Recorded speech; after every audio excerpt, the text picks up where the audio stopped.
So as you uncover the human stories, you inevitably end up, yeah, of course, looking at the reality of it, but you end up building, well, why are we hopeful? Why should we be hopeful? And a lot of that comes because you've now got a globally connected community.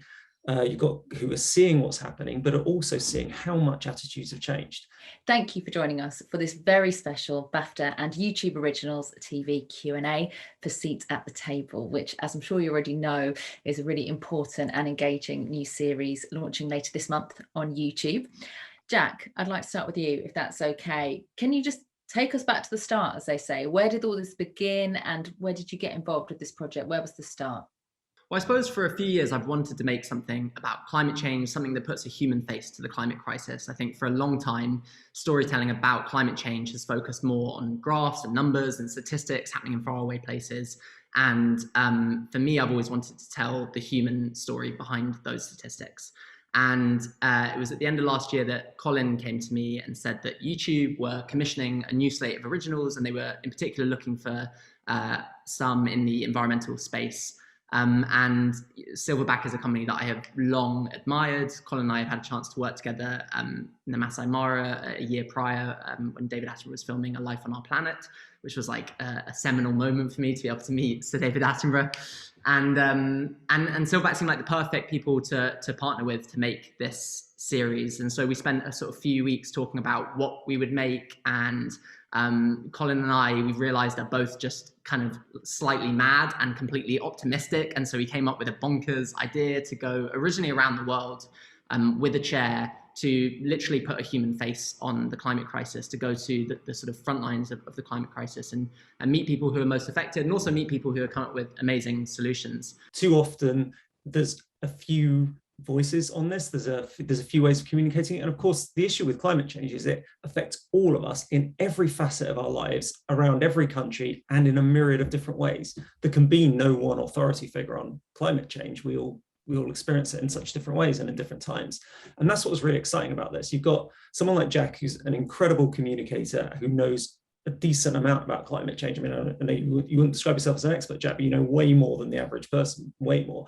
But who's also incredibly curious in human stories. And that's what we really wanted to get across in this, is it was Jack uncovering other people's stories. So the audience is very much with Jack and understanding and learning through his experiences. But actually the stories we're telling aren't Jack's, they're different people in every episode. And I think that was crucial. It's not about any one of us individually. It's about probably 30 stories across the series in 12 or 13 different countries, and people of different backgrounds, ages, facing different challenges, coming up with incredible solutions. Was it a good platform for you? And how did you find the whole experience of being part of this show?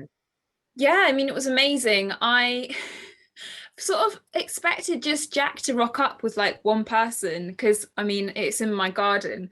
And then it was like a whole crew. And it was, yeah, really quite amazing watching everybody do their craft. And why did you want to be part of this? Do you feel like a film like this can make a difference? Yeah, I think that right now we're kind of at a pivotal moment where we've heard all the facts. Well, a lot of us have heard a lot of facts to the point of kind of saturation. And I don't think that they really have a huge amount of effect on how we behave necessarily. You know, the statistics aren't tangible. It doesn't feel like something you can actually engage with.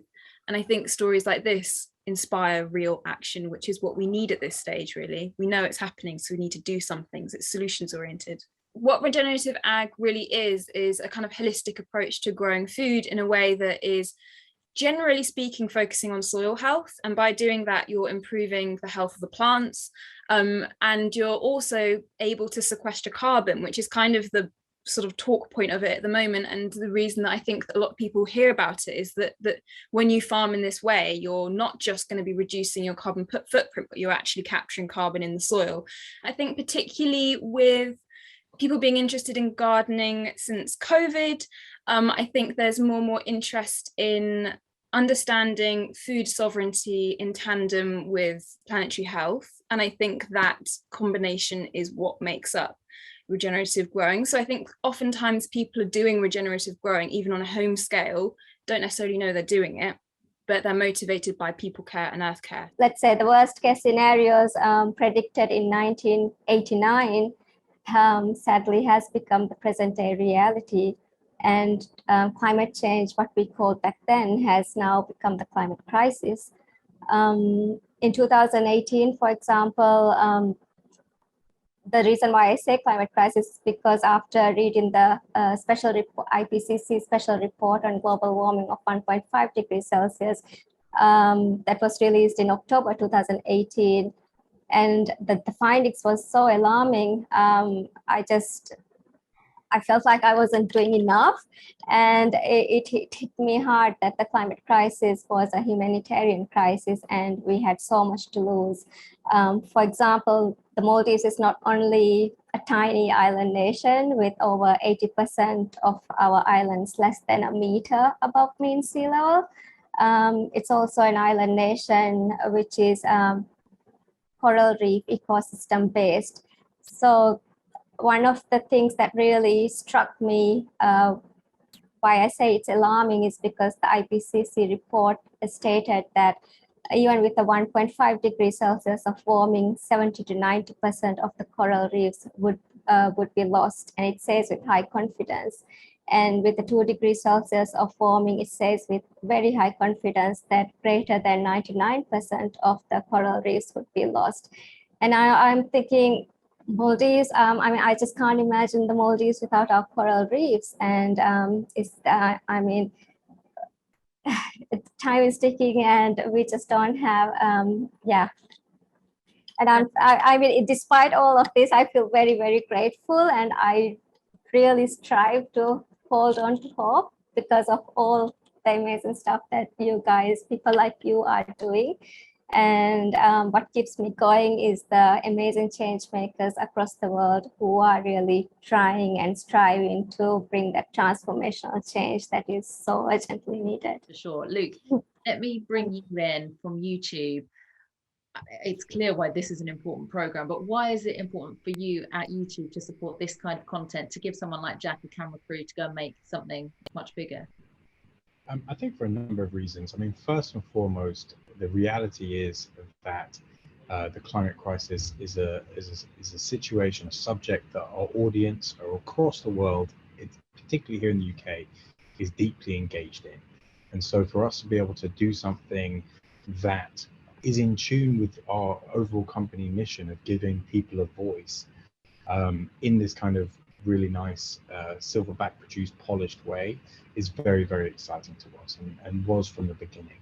And I think as well, what makes this extra interesting is that Jack Harries has been on this YouTube platform for 10 years now, and it's really inspirational for us and for the wider creative community to see somebody come in basically as a teenager, often his gap year, and to watch the growth and evolution as he discovered his passion, studied about it, and then came back to YouTube to really try and share what he learned with his community and beyond his community. And that's just something that we just felt was really exciting to get behind. Really is a great story for YouTube, really a great story for Jack, for the community. And so to do it at this time now, when we have COP26, when there are so many decisions about to be made that have such lasting ramifications for this planet, this, out of all the pictures that we received, really, really stood out to me. It is a scary situation, but we need to have some hope, don't we, in order to keep pushing. So how do you judge that in terms of laying out what is in front of us, but also giving us reasons for optimism and to feel engaged?